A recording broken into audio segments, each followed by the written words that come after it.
wants to be in relationship. The second component of love is it's not only a desire to be in relationship with the other, it's also a desire to act in their best interest.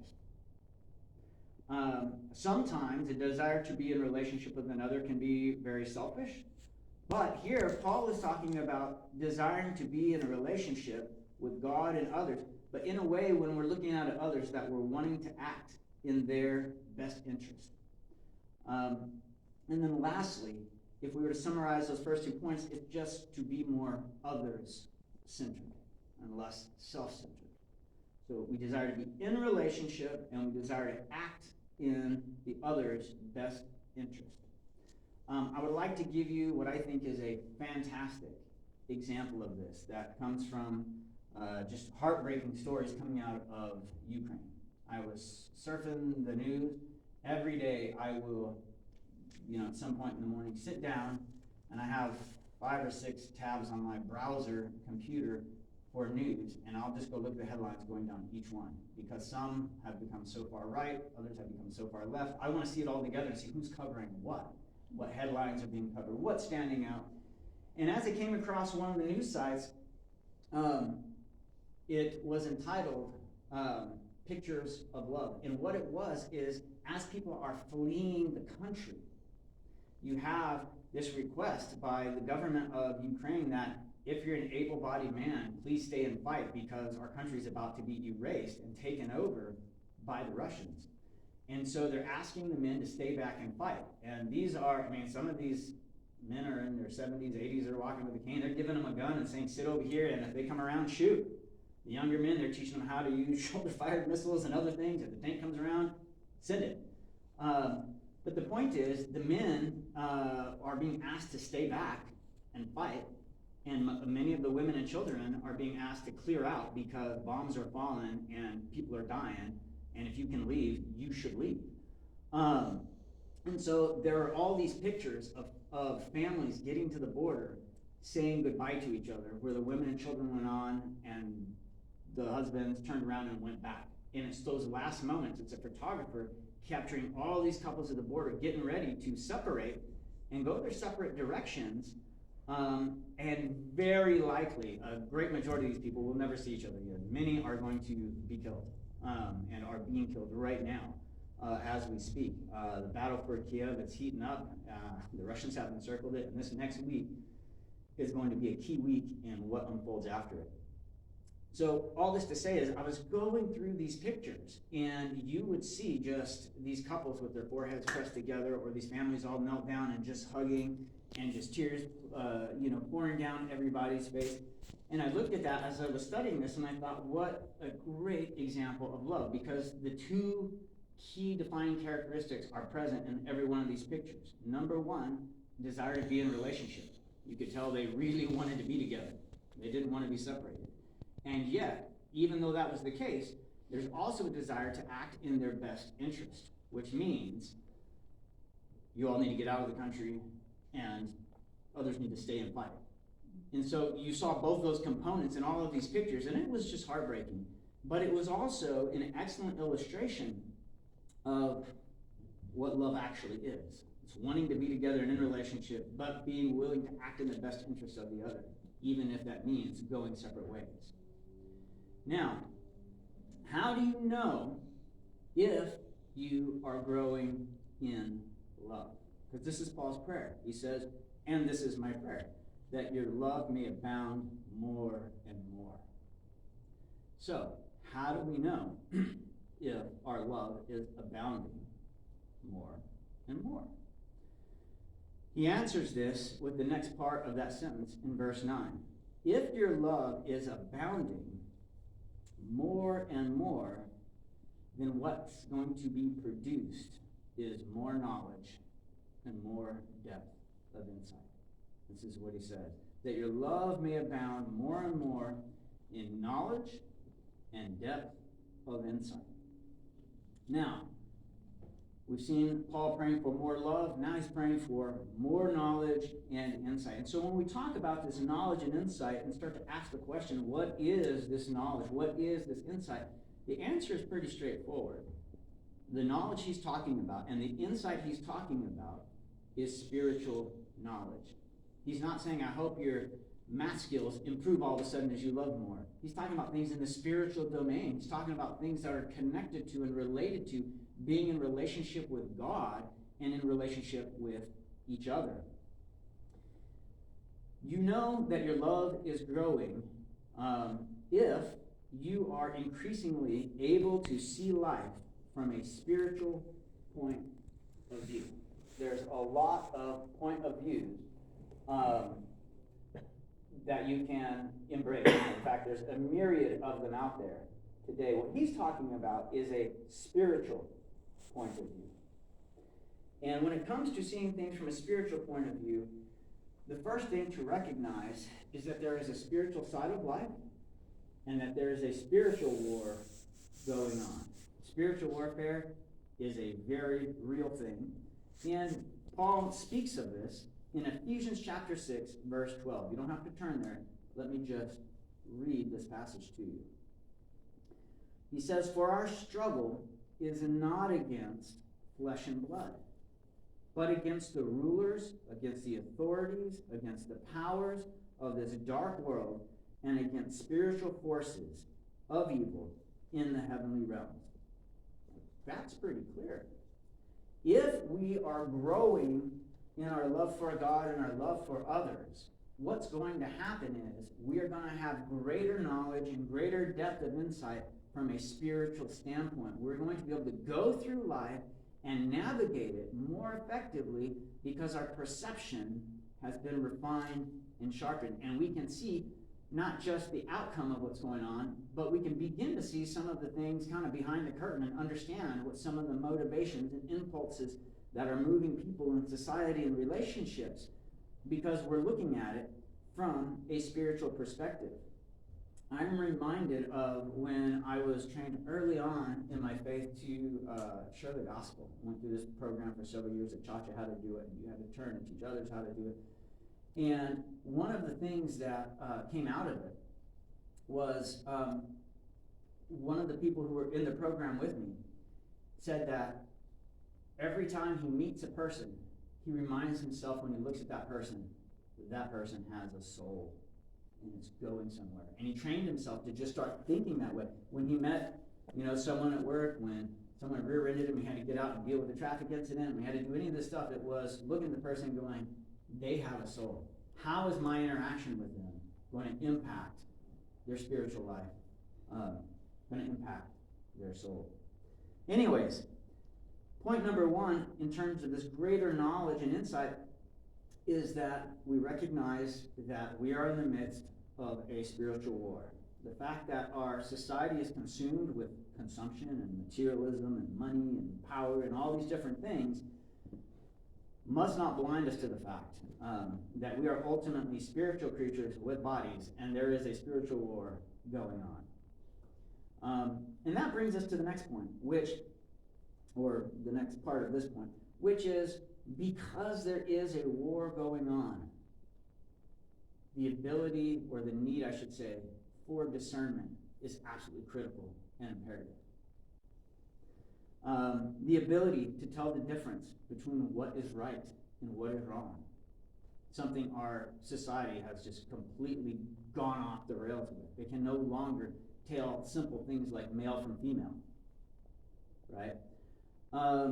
But to be able to tell the difference between what is right, what is wrong, what is good, what is evil, between that which moves us closer to Jesus and that which moves us further away. It's this spiritual perception, this ability that Paul is talking about here, which is why he says in the beginning of verse 10, so that you may be able to discern what is best. It's the ability to tell a difference between things.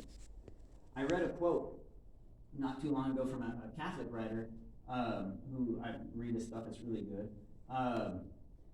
And he had a quote, and I can't remember from who it was. I want to say Anne Frank, but it might not have been Anne Frank. It might have been someone else. But it was during World War II when the Nazis were rounding up Jews and sending them off in mass for execution. And the quote was this. it said, the most dangerous people are not dictators, but your everyday citizens who can no longer tell the difference between what is right and what is wrong. Because dictators can't get away with what they're doing unless people can no longer tell the difference between right and wrong. And so, Paul here is talking about a spiritual knowledge, a spiritual insight that increases our ability to tell the difference between things. Now, I'll just give you an illustration. Back to Ukraine. There were lots of people in Ukraine before the war who were wrestling with decisions, big decisions. What job do I take? What country do I live in? What girl do I marry? How do I raise my kid? What school do they go to? I mean, life is filled with decisions, and they weigh on us all the time. And before the war, Ukraine was filled with people having to make big decisions. But once the war broke out, and another army starts marching all over your roads, blowing up your buildings, killing your people, and the whole world's watching it happen. It's not like we don't know, right? This is unfolding. The importance of making good decisions, really good decisions. Once the war broke out, did that importance go up or did it go down? It went up, way up. Whatever decisions they thought they were making and how important they thought they were, the war hits 100 times more important than it used to be. Why? Because now any decision could mean the difference between life and death. The consequences of the decisions have just gone up massively. So the point is, this knowledge and insight begins with recognizing that we are in a spiritual war, and therefore the decisions we make are absolutely critical. We can't keep just blowing through life as if there's not a war, a spiritual war, going on around us. There very much is. And our ability to see that is what Paul is praying for here. Which brings us to this question: how do you know if you are growing in your spiritual knowledge, in your spiritual discernment? We asked right before, how do you know if you're growing in love? Well, you have more knowledge and more insight spiritually. Well, how do you know if you have more knowledge and more insight? Well, that brings us to our next point. He prayed for more love, more knowledge and insight, and now he's going to highlight the importance of more spiritual fruit. Notice what he says here in verse 11. Well, verse 10, so that you may be able to discern what is best and may be pure and blameless for the day of Christ. And then notice verse 11, filled with the fruit of righteousness. I want to highlight a couple things here. Number one is the word filled. Paul isn't praying that those Philippians will have some vague understanding of what it means to experience the fruit of the Spirit in their own life. He's saying, I don't want you to taste it just a little bit. I want your life to be filled with it. I want you to know what it means to be full of the Spirit, to be full, to be filled with spiritual fruit. When I think of the idea of being filled, there's almost no illustration you can give where it's not better to be full. I run a camp. Do we want it to be full or just some people at the camp? We want it to be full. Our mission is to help people encounter Jesus, experience transformation, and engage the world. That's an awesome mission. We want as many people there as we can get. And sometimes it's really hard. Like last night when the phone rings at midnight going, we have a pipe leaking. Can you come down and check it out? And you got to get up and go down there and wake up your wife. Sorry, honey. A couple times, one leaving and one coming back, so on and so forth. Perhaps I should have acted in her best interest and just slept downstairs after that. But anyways, I did, and I woke her up a second time. But the main point is this: we want the camp to be filled. If I were to ask you about your bank account, do you want it full or just a little bit in there? I'm like, fill that sucker up, right? That's what you'd like. So the idea is that what Paul is asking for here, praying for here, is that when it comes to this fruit of the Spirit, what he titles the fruit of righteousness here, that it wouldn't be just a little bit, it would be something they get to experience in fullness. Now, specifically, what is he talking about? And what I'm going to do is just read you Galatians 5:22 and 23, which is a very well-known verse about the fruit of the Spirit. But just listen to this description of the fruit of the Spirit.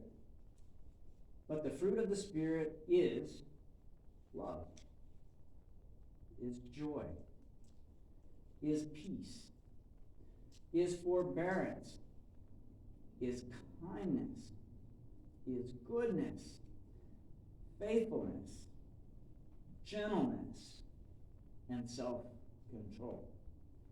This is what Paul is praying for these Philippians, that these characteristics, these attributes wouldn't just be something that kind of touch up against your life a little bit. He wants these things to dominate your life.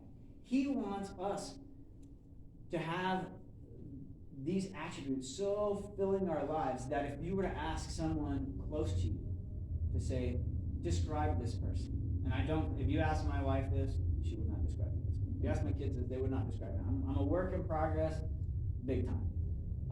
But it's clear here that what Paul is wanting is that we are so in alignment and in step with what God is doing and what the Spirit is doing, that these attributes just overflow in our lives to the point where if we ask someone else, could you describe them?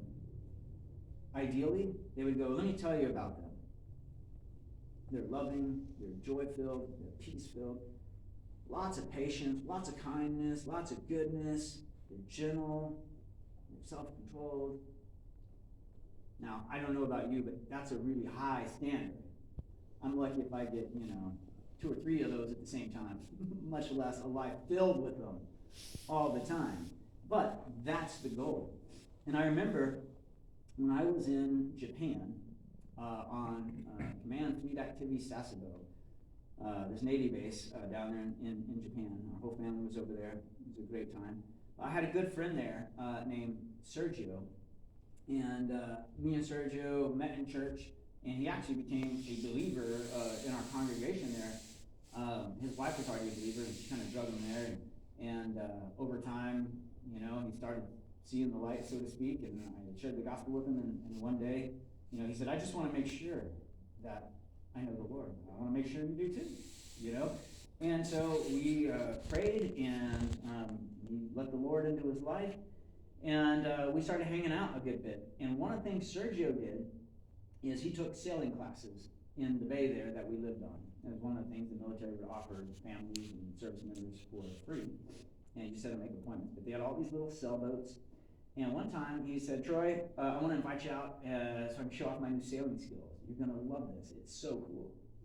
And we're sitting there in the boat and getting out there, and it happened to be a pretty gusty day. And this is a small boat. And it's got the little pole there. And in watching him navigate it, it became really clear that you had some options when it came to sailing. Do you want the sail all the way up or just part of the way up? Do you want the sail turned all the way into the wind or just a little bit into the wind?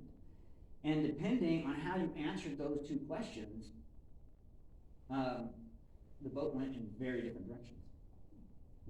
If you put it all the way up and you turn that thing into the wind, that boat was going to take off. Like, it goes so fast you lose control of it. Take off. And it made me think, in watching him navigate that and talking about it with him, that's kind of how our faith is when it comes to the fruit of the Spirit. It's kind of like opportunities to trust God. By faith, you put your sail all the way up, and you turn it all the way toward the wind, in this case the Holy Spirit, and you let it just take you and send your life in one direction as opposed to another. Now, are there going to be times where, for whatever reason, you get backed up and you get off track and that sail's not all the way up, or it's not all the way turned into the wind? Yeah, or it's going to happen. But the main point is we have a choice. We have an opportunity to have more spiritual fruit in our lives, to have a life filled with the fruit of righteousness, if we are willing to, as we have more knowledge and insight, see those opportunities to trust God, take our sail, so to speak, put it all the way up, and turn it all the way into the wind. And what will happen is we will see our lives going very, very different directions than if we don't. So, Paul's prayer for more, first, more love. Second, and how do you know that you're growing in love? You have more knowledge and insight. How do you know you have more knowledge and insight?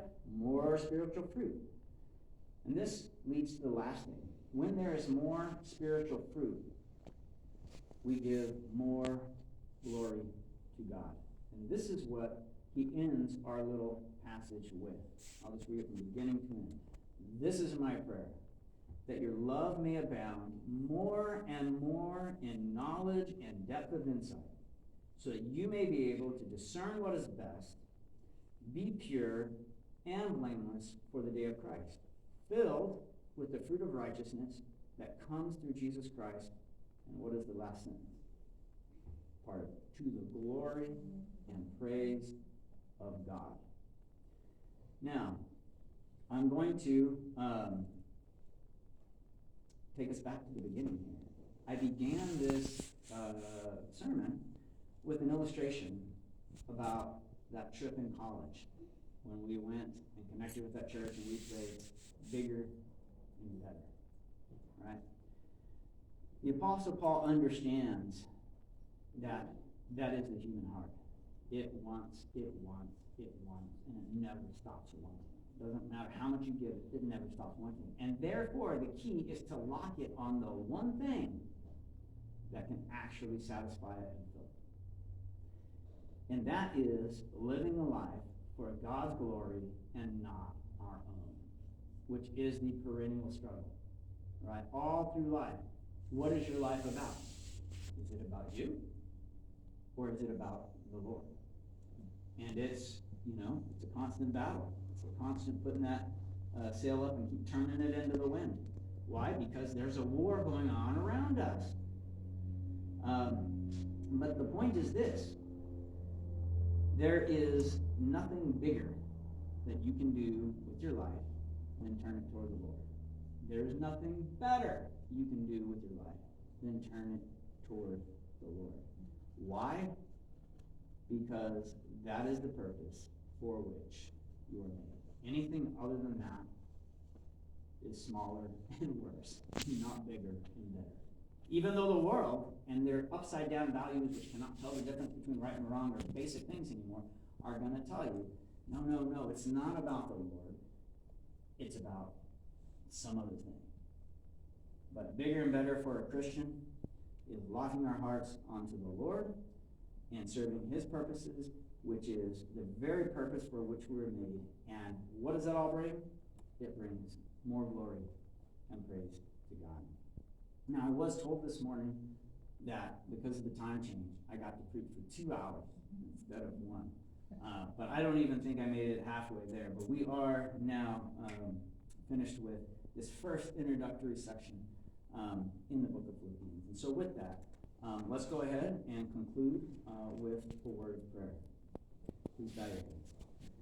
Heavenly Father, we do want to come before you this morning and just thank you that you give us bigger and better in a way that brings health and happiness. And Lord, we just ask that you would help us have our sails all the way up, turned all the way into the wind, so that you can have the glory that is rightly yours, Lord. Help us to quit competing with you for that and just give you what belongs to you. And we'll pray all of this in the powerful name of Jesus.